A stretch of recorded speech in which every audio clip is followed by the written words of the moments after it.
आज मैं लेकर आया हूँ अकबर और बीरबल की एक रोमांचक कहानी जिसका नाम है घड़े में बुद्धि। एक बार श्रीलंका के राजा ने अपने दूत को राजा अकबर के दरबार में भेजा और उससे कहा कि वह राजा अकबर से कहे कि हमें एक घड़े में बुद्धि भरकर भेज दें।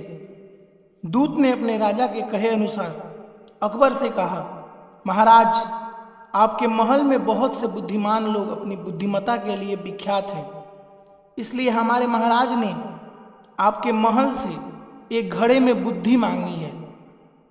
दूत की यह बात सुन महल में बैठे सभी मंत्री और राजा दूत को आश्चर्य से देखने लगे और पूरी दरबारी और मंत्री एक दूसरे से बातें करने लगे कि ये कैसा निवेदन है। इतने में राजा अकबर ने दूत से कहा, क्या श्रीलंका के राजा हमें पागल बनाना चाहते हैं? ऐसा कैसे हो सकता है? घड़े में बुद्धि कैसे जा सकती है? राजा अकबर की बात सुनकर बीरबल बोले, महाराज, हम घड़े में बुद्धि भेज देंगे, मगर उसमें कुछ समय लगेगा।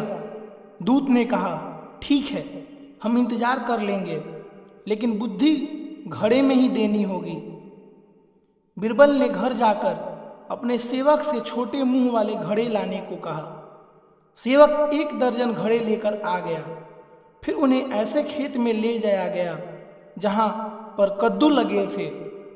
बीरबल की उस खेत में पहुंच गए और छोटे छोटे कद्दू धुदकर उन्हें घड़े के अंदर डाल दिया और खेत के किसान को आदेश दिया कि इन घड़ों को जब तक ना छेड़ा जाए, जब तक कि वो खुद आदेश ना दे दें।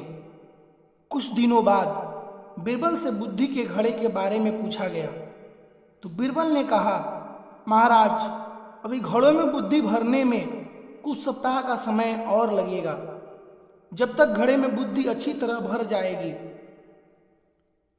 कुछ सप्ताह बाद बीरबल घड़े की जांच करने गए तो उन्होंने देखा कि कद्दू अब बिल्कुल घड़े के आकार के हो चुके हैं।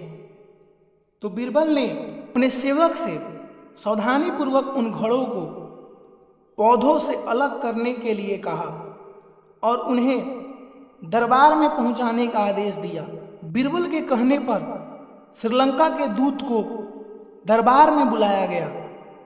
बीरबल ने उसमें से एक घड़ा उठाकर दूत को दे दिया। घड़ा कपड़े से ढका हुआ था। घड़ा देते वक्त बीरबल ने दूत से कहा, अपने महाराज से कहना कि बुद्धि निकालकर हमारा घड़ा हमें वापस ऐसा ही लौटा दिया जाए और वो कहीं से टूटे फूटे ना, नहीं तो बुद्धि का फल लाभकारी नहीं होगा। यह बात सुनकर दूत ने बड़ी जल्दी घड़े के अंदर देखा और पीछे हट गया। बीरबल ने अपनी बात को पूरी करते हुए कहा, अपने महाराज से यह भी कहना कि हमारे पास ऐसे और भी घड़े हैं, अगर उन्हें जरूरत हो तो शीघ्र ही मंगा ले, नहीं तो क्या पता कोई जरूरतमंद उन्हें मंगा ले। दूत ने सोचा कि उसके महाराज को इन्हें ऐसी चुनौती नहीं देनी चाहिए थी, क्योंकि बीरबल ने उन्हें अपनी बुद्धि द्वारा पराजित कर दिया था। यह सोचते हुए दूत ने चुपचाप घड़ा उठाया और वहां से चला गया। दूत के जाने के बाद राजा अकबर भी बुद्धि के घड़े को देखने की इच्छा जताई तो बीरबल ने उन्हें वो घड़ा दिखाया। घड़ा देखते ही राजा हंस पड़े, क्योंकि उसके अंदर कद्दू था। राजा अकबर ने कहा, बीरबल, तुमने श्रीलंका के राजा को सच में ऐसी बुद्धि भेजी है जिसे वो जिंदगी भर नहीं भूल पाए।